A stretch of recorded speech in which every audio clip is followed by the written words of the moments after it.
RotoGrinders Daily Fantasy Football Podcasts are presented to you by Yahoo Daily Fantasy. It is a monstrous week over at Yahoo, a $1 million guaranteed prize pool tournament, but the best thing about it, $250,000 in guaranteed overlay. That's right. That means they're only going to have $750,000 max in entries, but they're paying out $1 million. So make sure you go on over to Yahoo, sign up, use that promo code Grinders30 for a $30 matching deposit bonus on your first deposit. Great week to check them out. Yahoo Daily Fantasy Sports.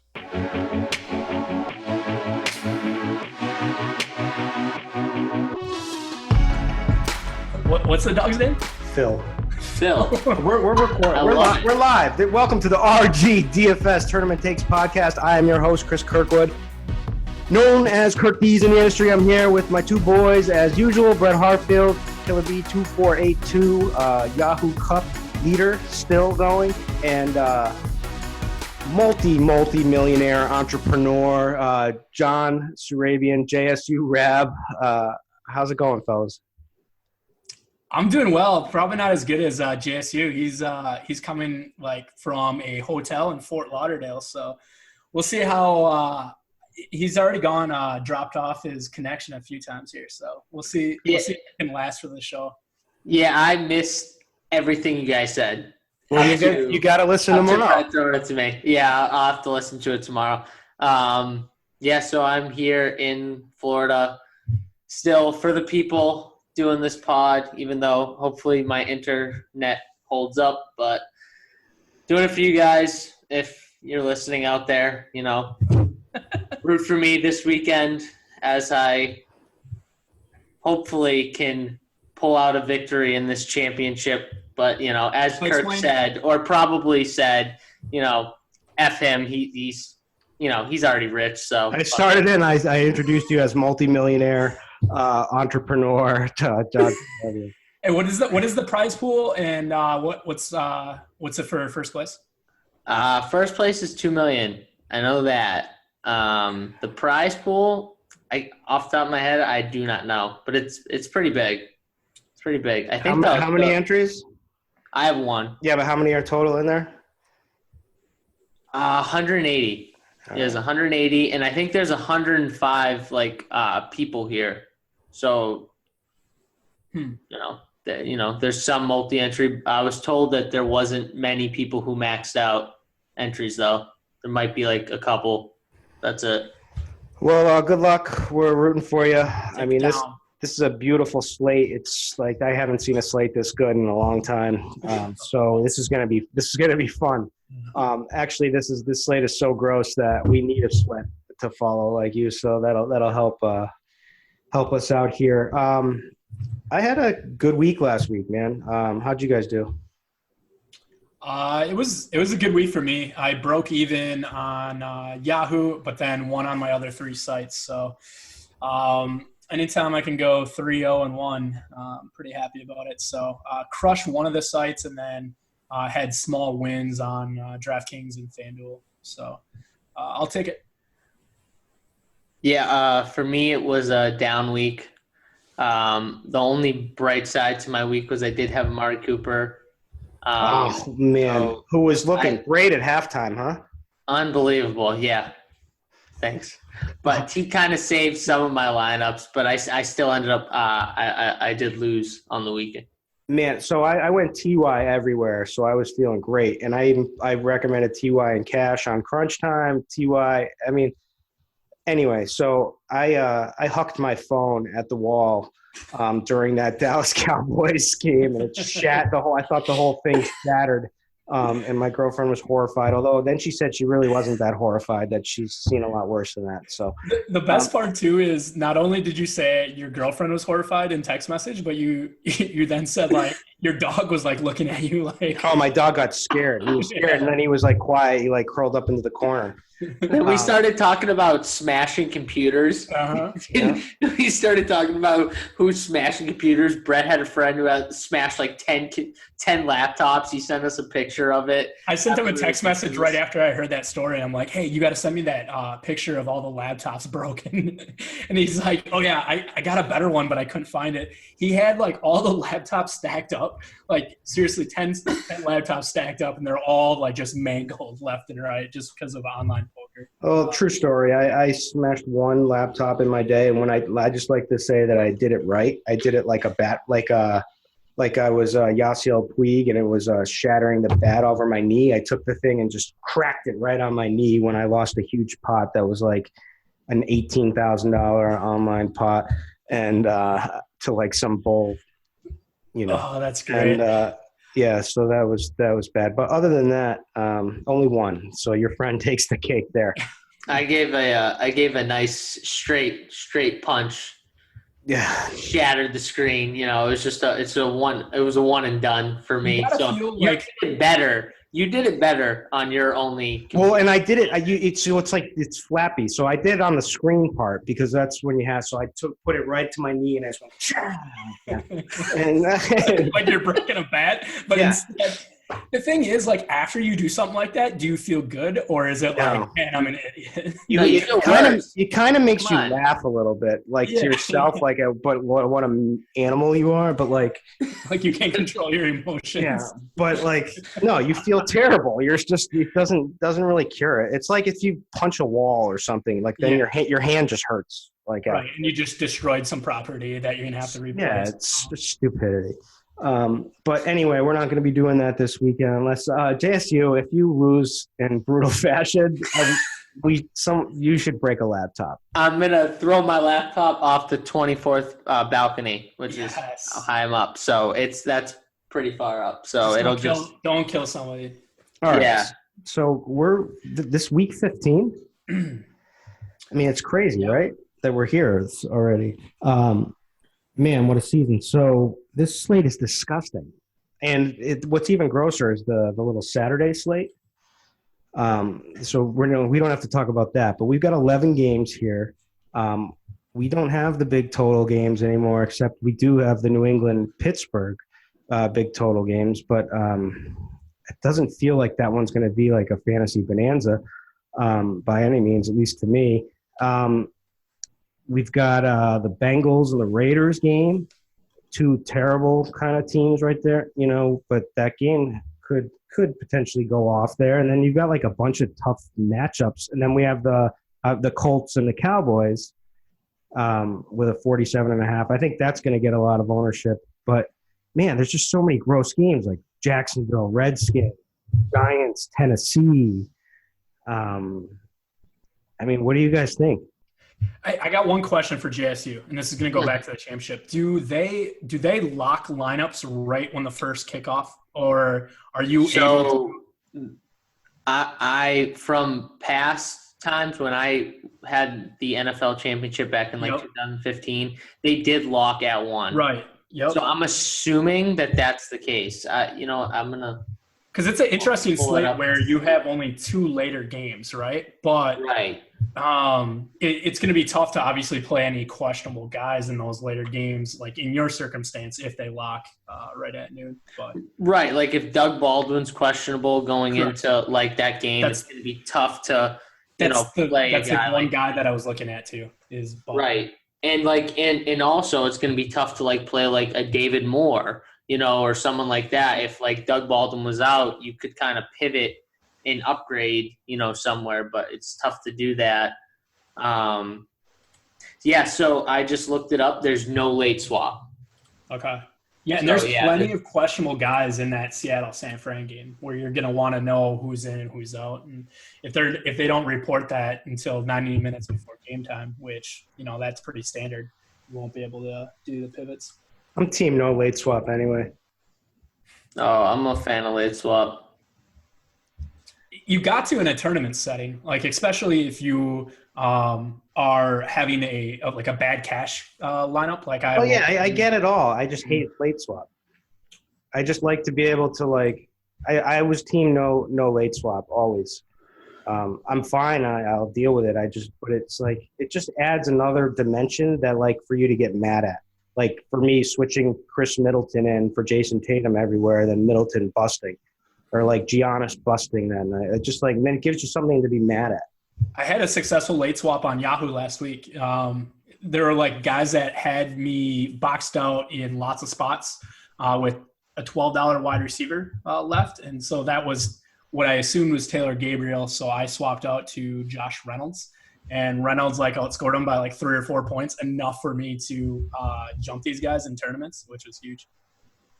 Nice. Yeah. Appreciate the story there. All right, this is a terrible slate, but let's get going. All right. So what are you guys' thoughts on the big picture from the slate perspective? I think it's disgusting. Yeah, so if we're talking quarterbacks again, I think this week both running quarterbacks are actually in play because it's such a bad slate. So that means Lamar Jackson and Josh Allen. Now, Josh Allen, I think he becomes more in play just because of the running game there. Both McCoy hasn't been practicing, so there's a chance that they're down to a Chris Ivory here. So he was limited, I guess, today, but I don't know. Do you guys think this whole Josh Allen running is for real? I know it's for real. He's not getting as many attempts. Have you watched him play? It's 100% for real. So he just runs for his life. If he doesn't have like the first receiver that he's like zoned in on to like pass to, he just starts running. And he doesn't even get to his second. Yeah, he does progression, or it looks like it just looks like. And he can run. Right. Yeah, he actually the last. We lost you there, JSU. Okay. He had like so he's got 69 attempts in the last 2 weeks, but he's only run the ball 9 times, 13 times. So I think his efficiency numbers are way too high, like in comparison to a Lamar Jackson, where I think he's running the ball so much that there's a higher likelihood of him getting that 100-yard threshold. But it's so weird how we're in a slate where we're looking at basically 2 quarterbacks that are running style quarterbacks being, highly owned. In order to make an opinion on him, you can't look at the numbers. I understand what you're saying. You got to watch the tape and you'll understand. Like, you watch the game with him, you understand. It's like different. So it's like people want to like keep fading him for like he's not going to keep doing this, whatever. But I think he absolutely is. It's just the way that their offense is right now. So and he does have actually a really strong arm where you kind of have to you still have to kind of stay back if you're a corner or even a safety. Whereas I think Lamar Jackson, you're starting to get safeties coming up trying to defend against the run because he's run so often, and maybe that's why Josh Allen has been more efficient with his runs. But I don't know what else at quarterback are you guys looking at? I mean, like, are we thinking that the chalk is going to be like Lamar Jackson and Josh Allen? Not in tournaments per se, because I think in tournaments you really want to pair your quarterback up with a wide receiver. And Lamar Jackson, I don't think you can pair up with a wide receiver confidently. Josh Allen, I think you can still pair up because he's still attempting to throw the ball often enough. I think on different site like Yahoo or something, Lamar Jackson's going to be popular, but I don't think he's going to get any ownership on DraftKings really. I don't think there's a chalk guy up top. Like, I don't think there's going to be a guy that goes, for I feel like the Pittsburgh game, the guys are going to be just really high owned. So I feel like Brady and Roethlisberger are going to get a lot of love. And Andrew Luck. Okay, I don't think Andrew Luck's going to be chalk. I think it's just a game script where it's a run-first team in Dallas. They bleed the clock a lot. It's just I don't know if people love to take QBs against Dallas. The defense is pretty good. I don't think he'll be chalk. I think he'll be actually low owned, really low owned. I think guys to look at though are like Kirk Cousins and Mr. Trubisky. I think those are two guys that are really interesting. I'm gonna X you on Kirk Cousins. Hold on. They're getting a new offensive coordinator. You want to know why? You want to know why? Hold on. I feel like Adam Thielen is the game plan this weekend. All right, getting him the ball in the very beginning, as opposed to getting him his first touch in the second half of a game, when they should be targeting him the whole time and every time they get in the red zone. All right, this is the game plan. I'm telling you right now. Let me tell you right now. This is Zimmer. Zimmer, all he wants to do is run and play tough defense. That's who he is. He's fired his offensive coordinator so he can now run Dalvin Cook all game and just play strong defense. I understand. It's fine. Dalvin Cook's fine. I like the matchup is good. And it's also against a team that they should be able to beat easily. So the matchup is good. I actually think that Diggs is the play if you have to pick a wide receiver, but we can talk about that later. But I think this is just going to be the most disgusting. First of all, I think Kirk Cousins is, if anybody actually thinks he's good, they're just wrong. He's so overrated. But I don't even think he's overrated anymore. I think people understand. It was a volume thing with him. His efficiency has always been terrible. And he's not very good. But they're going to just run this. And it's going to bleed clock. It's going to be a defensive, disgusting game, and I just don't see any upside.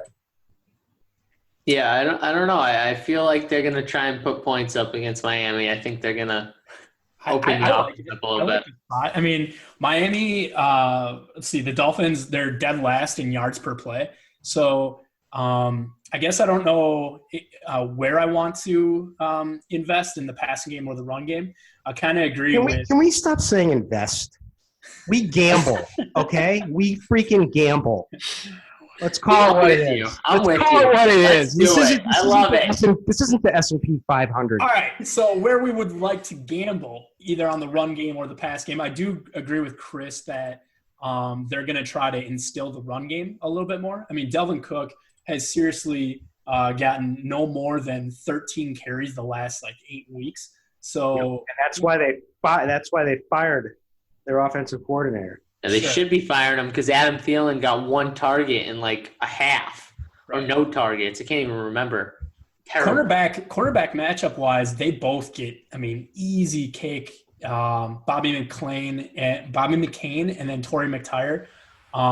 These guys are terrible. So I'm going to want to have decent exposure to both of those wide receivers. So I listened to the Greg Cosell podcast today, and they were talking about they think that they're going to put Minkah Fitzpatrick on Thielen because that's just what teams do. And if that's the case, Diggs is going to have just the easiest matchup, and it's just going to be anytime they want to go to Diggs, they can.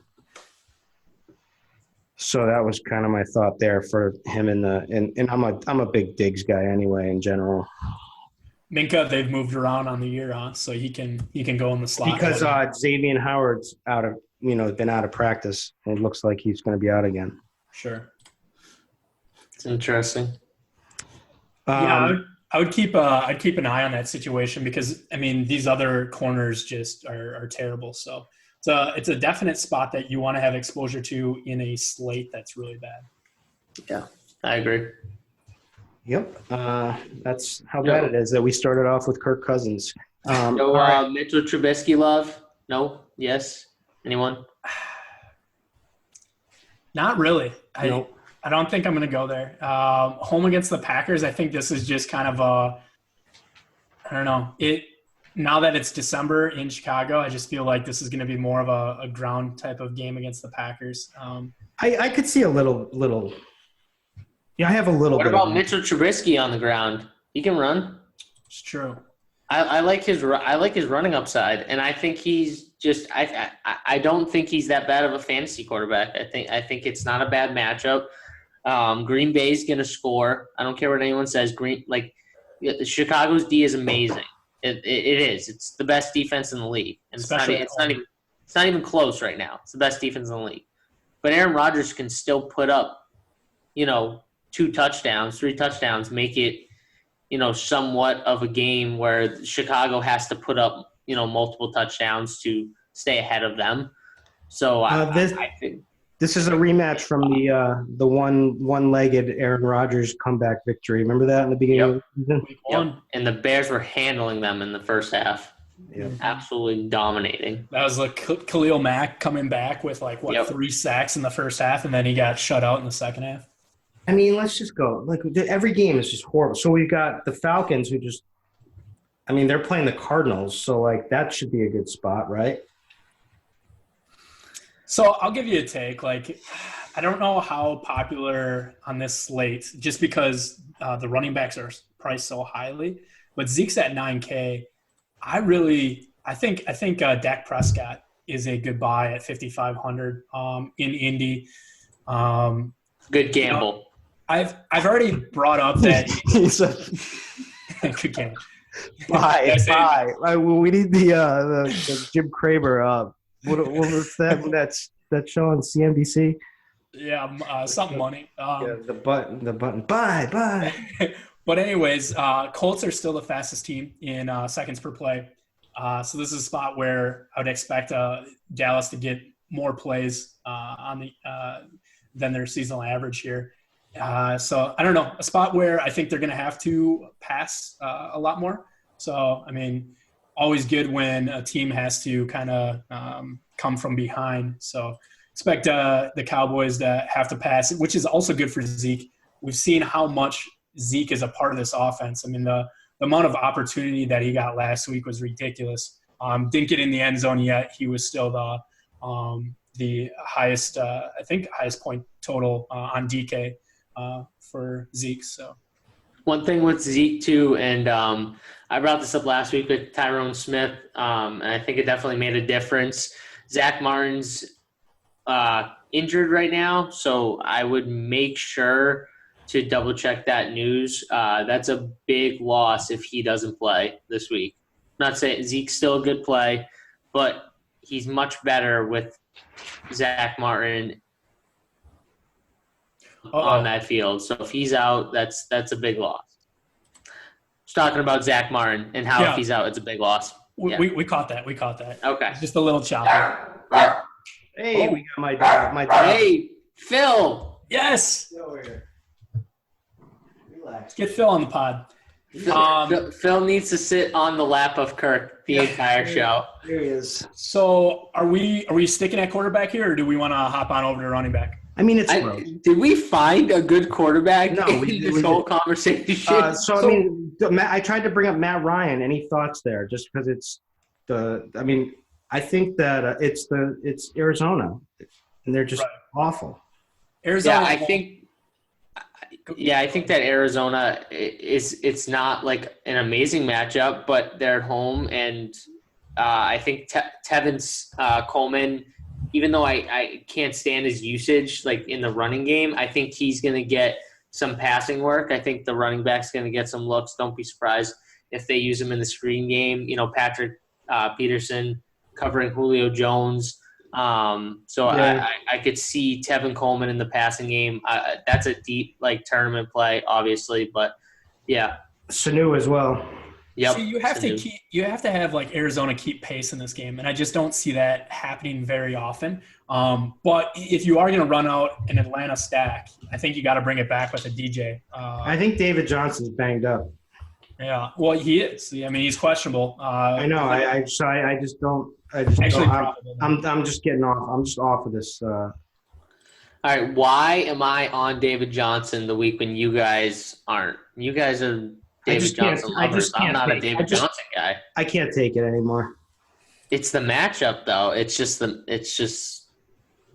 same thing with the Chiefs. The only game. It's just that they're literally they have a practice squad offensive line. Hey, last week, finally got 10 targets, right? 8 catches, 12 yards. I mean, what? Their line is so awful. So brutal. I mean, there's so many other brutal games. So Lamar is definitely in play, I think, although Tampa defense is getting better. No one's really talking about that. I don't know. I do think Mariota, can you? I think Roethlisberger will be the chalk here at 6,600. Yeah, now that I'm looking. He's banged up too. I'll give you a cheap quarterback that we can go with. Nick Mullins, he is a solid quarterback. He did have a good game, even though a lot of it came in garbage against Seattle. And he did struggle a little bit through that game, but he did end up having a good fantasy game in the end against Seattle. And I think you could see him, now he's at home. Seattle can definitely keep pace. Like Russell Wilson can definitely score on the San Francisco team. So I don't think that'll be an issue. And I like some of his weapons, and they're cheap. So if you want like a cheap stack, if you're paying up for the Zekes and, the Saquons or the Thielens, Antonio Browns, you're going to need, you might need, a salary saver, quarterback, wide receiver combo. You can get that with Mullins. So I don't mind Mullins in tournaments. This is a game that happened 2 weeks ago, and it was 59 points, 43-16. Mullins did go over 400 yards, 2 touchdowns. So it's a spot at home where you'd think like they would be more likely to keep this thing close. I don't mind it just because of the lack of options. That's what I mean. There's no really good options. So it's like, why not dumpster dive, Right. For you, like where your lineup is locked, it's going to be tough unless you get for sure confirmation on the whole Doug Baldwin news to stack this game. Even on San Fran, you look at their positional players. You got Pettis questionable, Marquise Goodwin questionable, Matt Breida is now questionable. So like you don't know what that running back situation is looking like. The wide receivers, you don't know the health of that. So I think Breida's on track to play. I would love Breida to play. I think that just causes a lot of people to like go a different way with their lineup build with Wilson at 4,600. Yeah, he was limited in practice, so he's gotten back-to-back limited practices. So that's obviously a good track for him. All right, this is what it comes down to. Who cares about quarterback, right? It's the most useless position anyway for DFS. So let's get on to a good position. Running backs, where you guys got to have some good running back takes. At least we can have some playable guys here. Joe Mixon looked pretty strong. It's a good matchup. Zeke, obviously, with the tons of passing game usage. Saquon, who just broke some monster runs, and he actually ran bad because he lost a quarter and a half in that game, and he was going to absolutely break the slate. And then even like a guy like Leonard Fournette, this might be his week.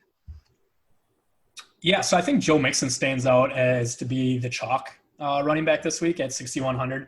You have both Zeke and Saquon over 9K now, so I think that's going to be almost a price tag shock for some people. I still want to buy in on, like, I don't have like a strong take on either one. I probably am leaning towards Zeke having more ownership between those two, but I think Joe Mixon for sure is a slam dunk play. Oakland, terrible defense with Cincinnati at home, 6,100. Mixon got a lot of work in the pass game last week too. So it's something where he's been utilized in the pass game all year. So I think that's good chalk this week for sure. Yeah, I think that Zeke's a much better play if Martin's in. If Martin's out, then I think I'd have more Barkley. I do also think that Zeke will be higher owned. So, because I don't think people are going to take into account the Martin injury either way, most people. So, from an ownership standpoint, I think Barkley has lower ownership, but I do like Zeke more as of now. I do love Joe Mixon. That's a good call. Dalvin Cook, right around the same price range too. I think he's like 6,500 on DK. So I do like him. Those would be the four main guys that I think are like at the top for me. And then there's definitely, some pivots that I don't mind, like Chris Carson at 5,600. I don't think no one's going to go there. But I think he is a good play against this San Francisco team. I've got a really sneaky play with massive touchdown upside. You're going to say Derrick Henry? James Devlin. Sorry. You're good for these like picks all the time. Hey, something that I would like to do a deep dive on is running backs. So Zeke got 40 touches this past week. I'd like to see like what these running backs that get like 35 plus touches the week before, how they do the following week. it'll be something for me to check out. But I mean, a guy that was that heavily involved. I mean, taking 40 tackles basically, if he got tackled on every single play. I mean, that's a lot of wear and tear on a body, going into the next week. So I don't know where you guys stand on that, but that's a lot of touches. I don't feel like a running back that gets that many touches should probably be fully effective the next week. Who are we talking about? Zeke. I mean, I don't know. I'm not worried about it. Yeah, I mean, he gets a lot of volume every week. I know it's a lot, but so here's my question here. Running back seems to be pretty obvious in a way where like there's two high priced guys that I think everyone, if they're paying up for, it's one of those two guys. And then we've got like Mixon, Cook, you've got DJ in that like mid-tier type range. And then you've got a few lower priced options, but I think it's very like it's centered around those guys. Like people are going to build their lineups with like, I don't know, one mid-tier and one high price. Like how do we think like lineup build is going to go, like the chalk lineup build? Would it be one high price running back, one of those two, and then one of like Mixon or Cook? Like, what do you guys think? Yeah, that's what I'm thinking. Like you got probably a high price running back, Mixon or Cook, and then there's nothing like low price that sticks out right now. There are a few guys that I do want to touch on that I think are good plays, but they're mainly just running only type running backs. So not the best DK style running backs, but I think both Gus Edwards and Jordan Howard are in good spots for $4,400. What about Derrick Henry? Yeah, I would go Derrick Henry over both of them. Henry looked like a freaking beast that game. Not only, and I can just see like the Giants not wanting to tackle this dude and just being like the same type of a game. Listen, I told you guys weeks ago that the Giants' run D was terrible after that Snacks Harrison trade. No one talked about it. Nobody talked about it. And they've been getting killed. Derrick Henry is a great play. That's all Tennessee wants to do is run the ball. Yeah, and they might actually roll him out. It's going to be hard to not like make him kind of the feature back right now. Yeah. After last week. That is a spot though, like where Derrick Henry is not involved in the pass game. So, yeah.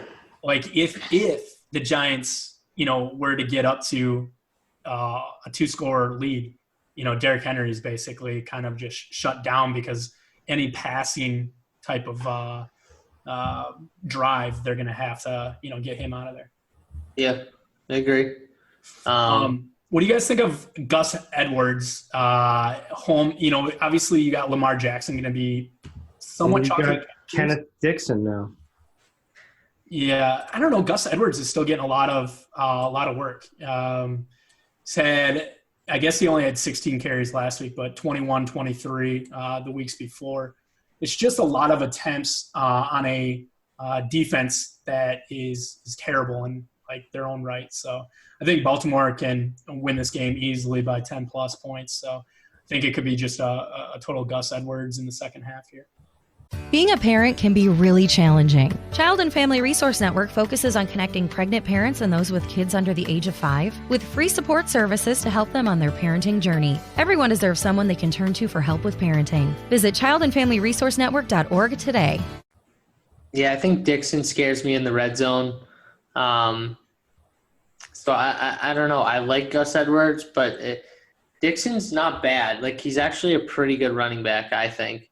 And I do also think that Tampa Bay is going to sell out to stop the run and just give one-on-one coverage to every wide receiver and try and force them or bait them to pass. Yeah, you almost have to. Yeah, so I mean, I think that's the game plan for them, and it makes sense, right? They've been doing it already, so like they sell out to stop the run, and they just put their corners and safeties in one-on-one matchups and make the QBs, hit them. So I think that's what's going to happen. It's hard for me not to really like Leonard Fournette. Oh, at that price at 7,500. I just think this is going to be like the home game where he just has a monster game and they just keep feeding him, and their defense absolutely annihilates the Redskins. And I feel like he's going to want one game on the books this season. Why did his price go up to 7,500? That's what I don't get. Because of this matchup. But this is a spot where I don't want to invest in teams that are just they're basically done.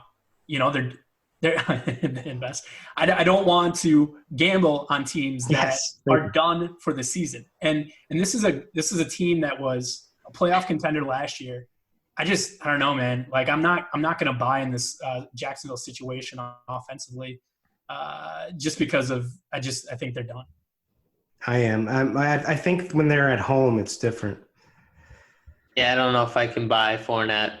I get what you're saying, but and game script might be right up his alley. They might just, get the ball in plus field position, 3-4 times in a row and just run, and he might have 3 touchdowns by the end of the game, but at the end of the half, maybe, yeah.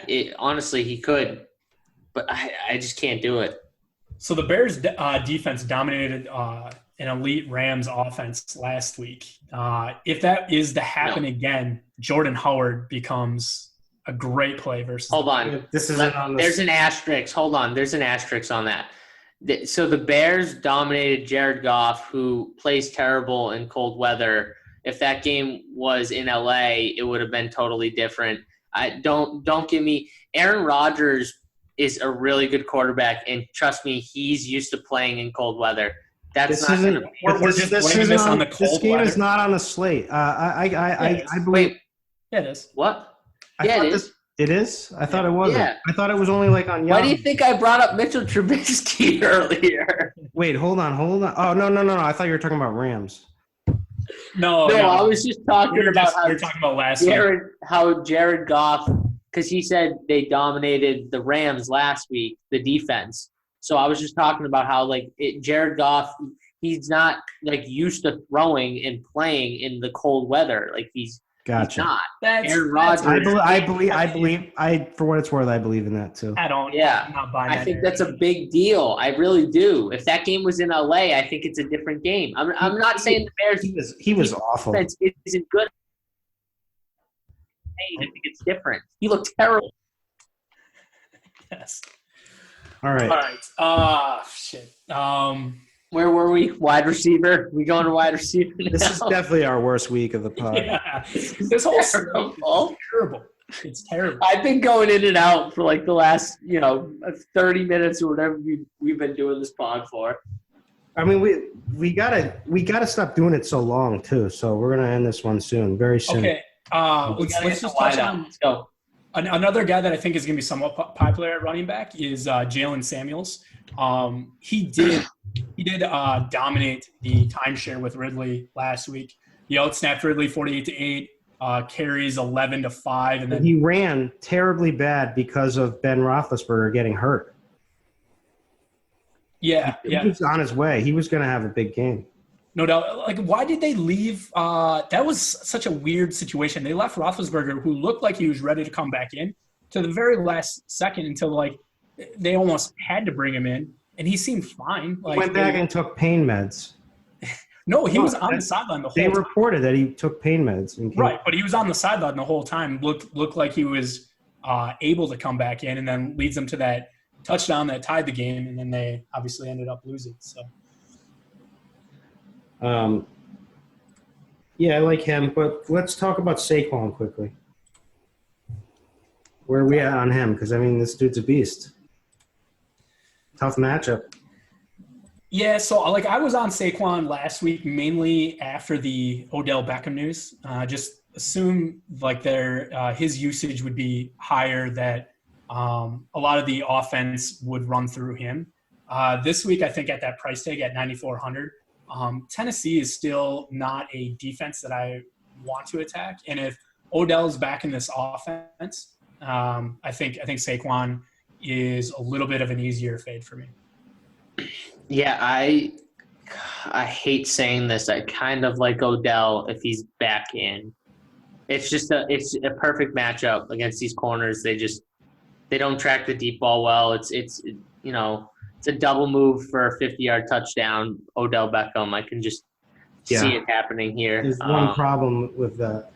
Yeah, I know Eli. Yeah. Yeah, I know. That's why that's like strictly tournament play. I hate myself for saying it, but it's a perfect matchup. Is all I'm saying. Yeah. All right. Tight end position. We're just going. We're not even going to touch on the wide receiver. Oh, yeah. Pick one more wide receiver. All right, we got one. Juju? Okay. Tight end position. Wide receiver. Yeah. So I mean, you think Juju going to be pretty popular this week? I mean, obviously you want to attack New England in the middle of the field, but it should be interesting to see what they do with their corners. Well, he's gonna be one-on-one. They're gonna double. They're gonna do what they always do. They're gonna double team Antonio Brown, and they're gonna put Gilmore on Juju. So it's a tough matchup for Juju, but it's one-on-one coverage for Juju. Right. And so if that's the case, I mean, I still like Juju a lot more here than Antonio Brown on the outside. Yeah, so definitely.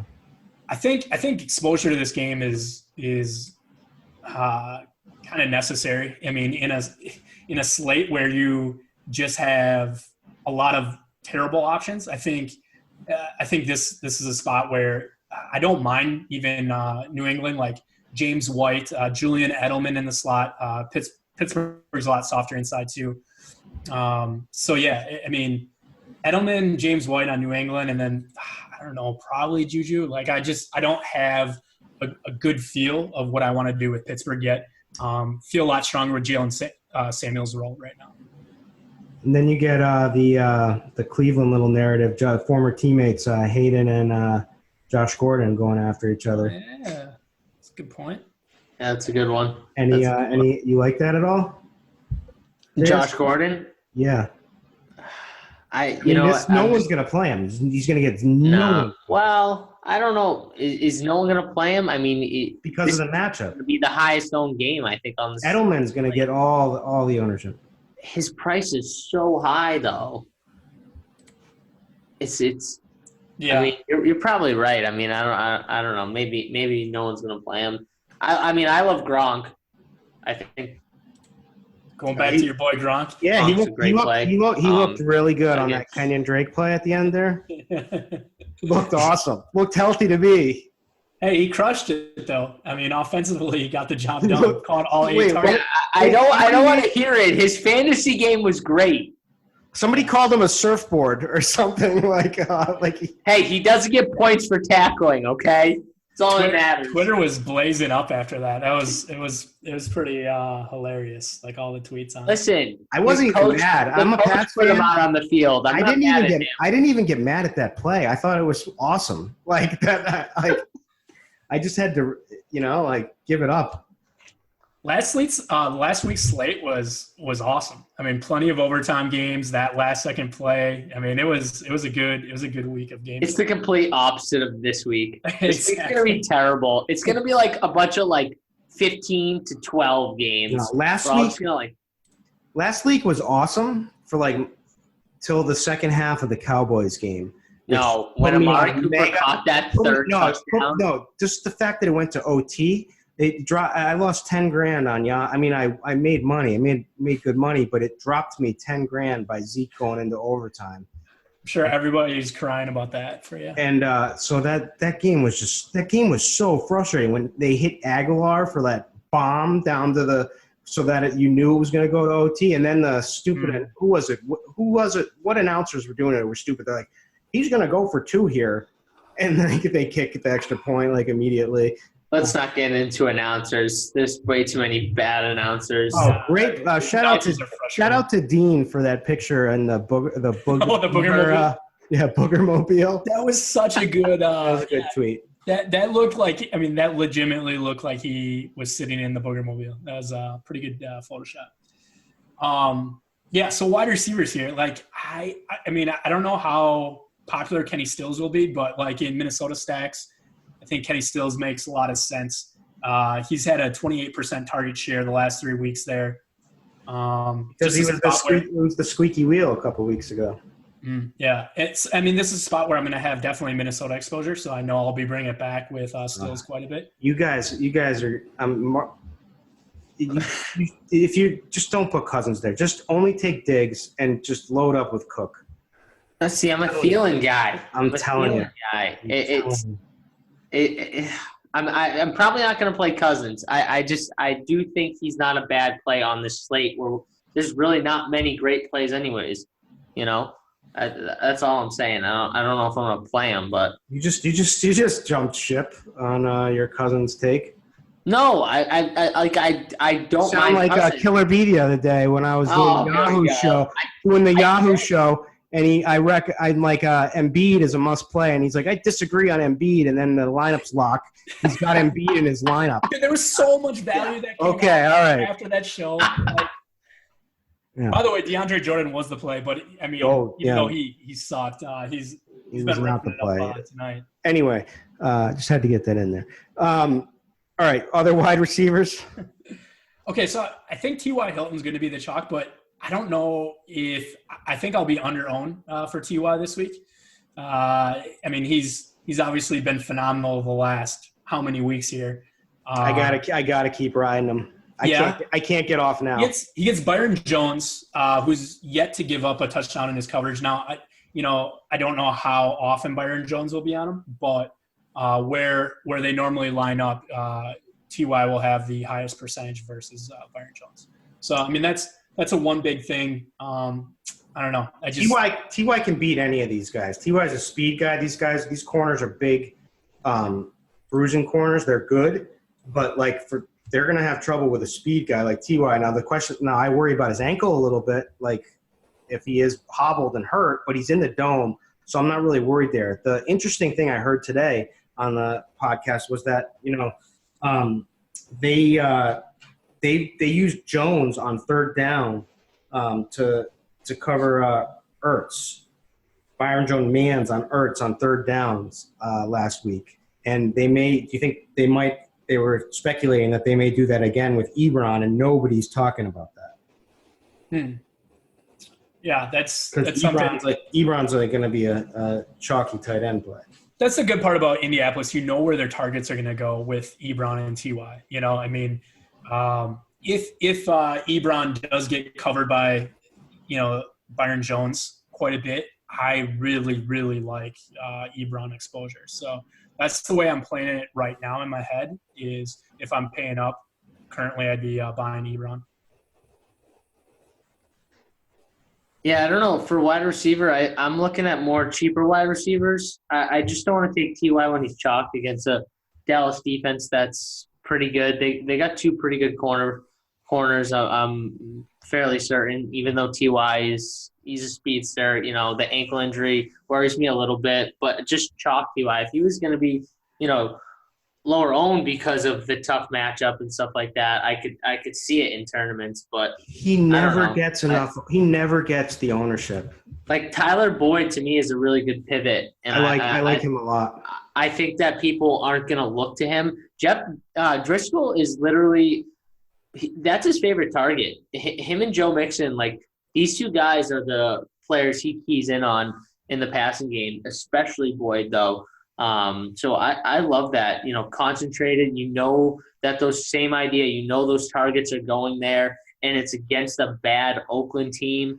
I love that. It's not a great, it's not two really good teams, but it could be two really good, really good fantasy game. So, I like Tyler Boyd a lot. His price at $5,700, that's just too cheap. He could definitely outdo that price. I think Corey Davis's price is too cheap, $5,600. I just worry about the amount of volume he's going to get with them running the ball so much. It almost depends on the Giants getting out to elite. So I think if you are running Saquon Barkley, you should definitely bring it back with Corey Davis. Yeah, I like that. I'll have some Corey Davis for sure, just because What the hell?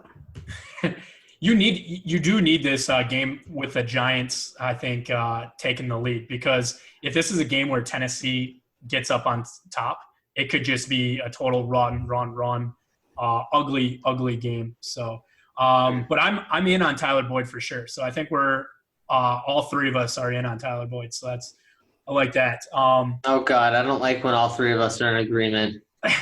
That's never good. Well, I mean, Boyd really has kind of, floundered a bit lately. And yet, like you said, Driscoll is really, Driscoll hasn't thrown a lot, but he has like percentage-wise targeted Tyler Boyd quite a bit. So it's a spot where I feel comfortable in Boyd's role in this offense. And home against Oakland just seems like a great spot to invest for sure, to gamble. All right. Before we go, I got 3 cheap wide receivers. I want to hear. You guys. Deshaun Hamilton. No.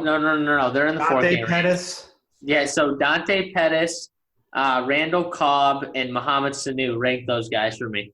I like them all. Rank them. Like Randall Cobb. Listen, I called Randall Cobb touchdown last week. Literally, I had him in like 90% of my lineups. I'm sorry, what? Yeah, Bryce Callahan. 4,200. Like Bryce Callahan's is out for the Bears. I mean, it's just going to be, now that it's back in Rodgers' hands, like running this offense. Exactly. Like that's like it's safe. Trust Bob. It's he like trust Bob and Adams. I'm with you on that one. So Pettis, and who was the third?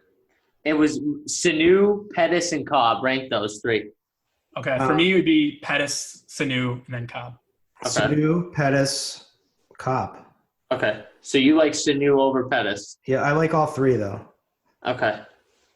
I mean, Pettis. There you go. Those are your 3 wide receivers. There I go. That's it. So I like Tyler Boyd. Oh yeah, that's right. Pettis looks like he's for sure going to be playing. The really interesting part, I think, here with San Francisco is how little Goodwin played. Only ran 14 routes last week, where Pettis had 41 routes run. So that was kind of like a big usage thing that I saw. Just how much Pettis is basically wide receiver 1 in this offense. And obviously him getting 3 touchdowns the last 2 weeks. I think ownership will definitely be high on him, though. Yeah, no, 100%. Something's wrong. Obviously something's wrong with Goodwin. That's why he's not getting snaps. So, all right, tight end. All right, that's the show. Well, that's the RG.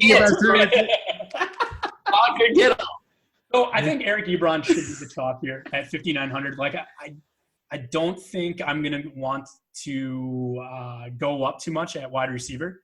So Ebron, I think, is very safe at 5,900. I don't know. There's not too many spots that I like this week. Last week, I think there was a good 7-8 spot different tight ends that we talked about. This week, not so much. Kyle Rudolph in another spot versus Miami. I'm gonna want to have exposure again to Minnesota in this spot. But outside of that, I don't see myself going to Kittle. I don't know. What do you guys got? Yeah, I got Jared Cook, Gronk as 2 of my favorites. Kittle would be 3rd for me, and then Ebron. So that's how I would rank it: Gronk, Cook, Kittle, Ebron. Yeah, I mean Ebron from a volume standpoint, but listening to that in the podcast with using Byron Jones against him did scare me a little bit. Kittle, I feel like, is going to come crashing down to earth. It's a tough matchup. Gronk is probably, I think he's dust, but I'm probably going to load him up because of this game with Pitt. And I also really like Vance McDonald on the other side. So I'm probably going to look to either Gronk or Vance McDonald's, to be honest with you. At least that's where my head's at right now. What about Evan Ingram? No? Nobody? No. Vernon Davis, to me, not with ODB. The only other guy at cheap I would look. No, I will not look anywhere on Washington. Fair. I'm going. There's only 2 guys I'm looking at. It's Jared Cook and it's Gronk. Yeah, Jared Cook is definitely interesting. He's such a high, he's got such a high volume share in that offense. I mean, last 2 weeks over 100 yards, but if I'm paying up, I'm going to Ebron. I think Ebron's going to be chalkier than Cook, but it's just a spot where I think Ebron has so much more touchdown equity in a game that I could see going off. I don't know about Oakland-Cincinnati game going off. I mean, Oakland's got I'll take Cook outright over Ebron. He's going to outscore him. I'll take sounds that. like a bet. And I'll take that too. What we're going to put on it here, fellas? What do you want to put on it? I mean, we got to put something on this. Couple hundred. What do you Well, want? I mean, it doesn't have to be money. It could be like, a couple 6-packs. Could be whatever. get out of here. All right. Let's put a Benji a piece on it. All right, it's booked. All right, Done. I'm in. I'll write it down. Cook versus Ebron. All right, how are we gonna? Did you hear that, DB? We're doing prop bets, so we can be a sharp side pod coming soon or something. All right. Anything else to final thoughts here? I think I'm gonna close it out with. I think that I'm gonna have my man Allen, and I'm gonna run him with Robert Foster from the preseason connection against the Lions, and that's gonna be my millionaire maker winning stack. All right, I got that. What do you got? JSU, I'm sure you want to talk about all the plays with it being. I'm TBD. All right, to be determined, people. All right, I will give my take. Let's see here. Jordan Howard goes for 120 and 2 touchdowns. That would be my GPP play. And the Bears just roll over Packers. Ooh, wait. I got one. Ready? Wait, I have one last. Jordan Howard goes under 75 yards. Well, I mean, I would say zero touchdowns. I would say the over-under on his yardage would probably be something like 60, 65. Fine. Under 58. That's not a big take there, JSU, is all I'm saying. Whatever. Jordan Howard's a bad play. That's all I wanted to get Listen, Khabib. Yeah. Relax, JSU. No. Are you? Will you play Driscoll? Would I? Will you? In my one lineup? Yeah. Or just in general? I think you should have Driscoll, Boyd, and run it back with Cook, and ship yourself a nice little victory. All right, so fine. So honestly, the one thing I am looking back is going cheap at quarterback. That's it's almost 100%. That's what I'm going to do. So uncomfortable though where to spend the money this week outside of like it's tough. One of the 9K running backs, Right. I feel like everyone. Uh-oh. And that's how we're gonna close this show without. All right, that's see, we didn't want to give away his lineup for this weekend. So best of luck to you. I hope you take it down. Get down, JSU. Come on, JSU. We're rooting for you, Brett. I hope you stay at the top of the Yahoo Cup. Yeah. And that's about all. So this is the RG DFS Tournament Takes podcast, and we'll catch you back for week 16 next week. Thanks. See you guys. Woo!